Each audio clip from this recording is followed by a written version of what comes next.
I just moved across the country from Dallas, Texas, all the way to Raleigh, North Carolina, and I learned a thing or two about how to do this on a budget because, well, I'm only 22 years old and I don't have loads of money to spend on a move. So if you're like me and you have an upcoming move, whether that's across the state or the country or even the world, then you can learn a thing or two from this video.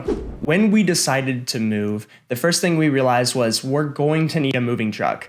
We didn't think we had that much stuff, but when we actually got all the stuff out, kind of did some visualization, we realized, yeah, we're not gonna be able to do this with just our 2 cars. So we went online looking at trucks, and they are super expensive.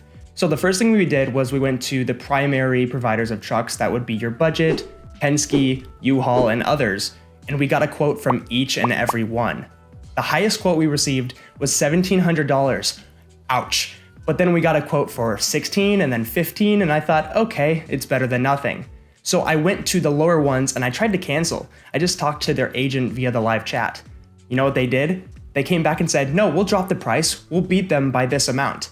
And I kept doing that until I got it all the way from $1,700 down to $700. I dropped it by $1,000 just by getting multiple quotes. You should do the same. Now, the thing that I messed up with moving trucks is I didn't know that these trucks require an extra type of insurance that most general auto policies don't provide. So first thing, make sure you check and see if your policy covers 6 wheels. If it does, you're good to go. But the other thing you could do is go get a cheap policy just for 1 month to temporarily cover it. And it'll be a lot cheaper than what I had to do, which is I had to pay $400 just for a week of insurance through Budget, which is the company that I ended up going with, which brought it all the way up to $1,100. Still a good deal comparatively, but I could have done a lot better. Now, when you're looking at moving trucks, I thought I was going to use a tow package. For about $100, you can actually get a car carrier for your car.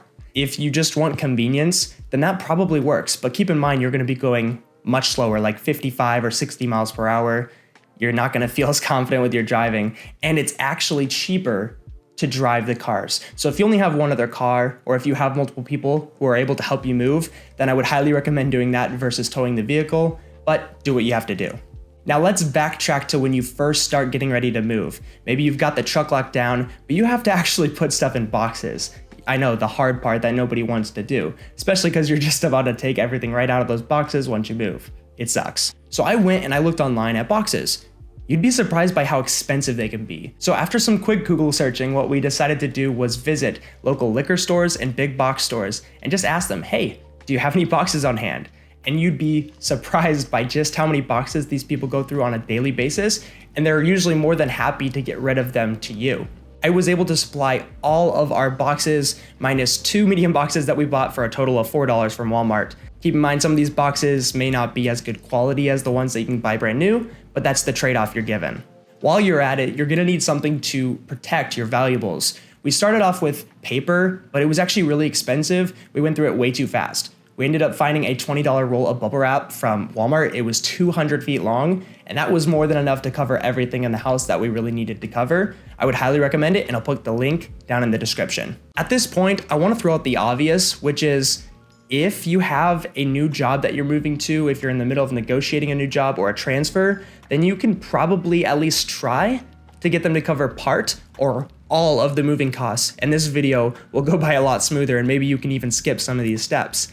I didn't throw this in at the beginning because I didn't want people to skip through the video, but seriously, give it a try. Even if you don't think that they'll let you, or you haven't heard anything about it, you never know until you ask. Now that you're ready to start packing boxes, the first tip I'd throw out is that for the sake of your sanity, you should have a room dedicated to these boxes, or at least a section where they're nice and organized and they're out of the way so that you can actually get through your house and not spend another month or two living in a complete mess, which is exactly what we did at first, and it did not go well. Now here's the crazy part. We started out about 2-ish months before the actual move. And so right off the bat, we got some headway, right? We got maybe 25% of the house packed up in boxes ready to go in the living room. And then they sat there for 2 months. And I didn't miss a single thing in those boxes. And it got me thinking, all right, 2 things are going on here. Either one, they're seasonal, there's something we can't use till the winter, or maybe they're like valuables that we just really want to keep. Or 2, there's stuff that we don't use as it is, and we're not gonna miss them, and we should probably just get rid of them. So we started going to Goodwills, thrift stores, going on Facebook Marketplace, and listing items for sale. And what we did with that profit is we put it towards the move. And then we had less stuff that we had to move. It worked out. If you don't want to do this, then put your boxes in the living room or whatever you're going to do. And when you get to the other place you're moving to, they're still going to sit there. And if you haven't unpacked it after a few months, then again, it's going to fall into one of those two categories. You need to figure out which one it is because you might have a lot of stuff to get rid of or to sell. Now, let's assume that you're done with the actual packing phase. Good for you. Give yourself a pat on the back. It's time to actually move. Scary, right? Well, the day before or something like that, you should probably put together some easy meals that you can throw in a little cooler or maybe some dry meals for the trip so you're not wasting money on food that's not even healthy for you anyways. Also, you should probably pre-plan where you're going to stay and where you're going to get gas. And that sounds like a nuisance, but it'll save you a lot of money and a lot of stress. As for gas, I use a credit card through Walmart that gives me a certain amount back per gallon.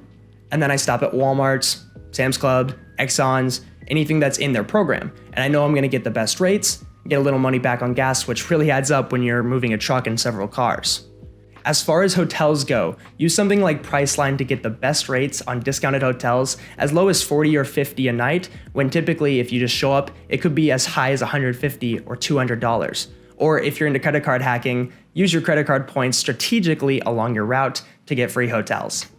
If you've done all of the steps in here, then chances are you've saved already thousands on your move and you're well on your way to the new city or state that you're going to. And I just want to say I'm proud of you. I just went through it myself. It's a lot, but once you get through it, it's really, really rewarding.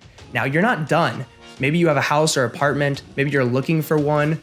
You have to furnish it at the very least. Well, I'm making videos about all this because that's what I'm in the process of doing right now. And I'm going to have that up on my channel in the next week. So make sure you subscribe here so you can follow along and don't miss those videos. And I'll see you next week.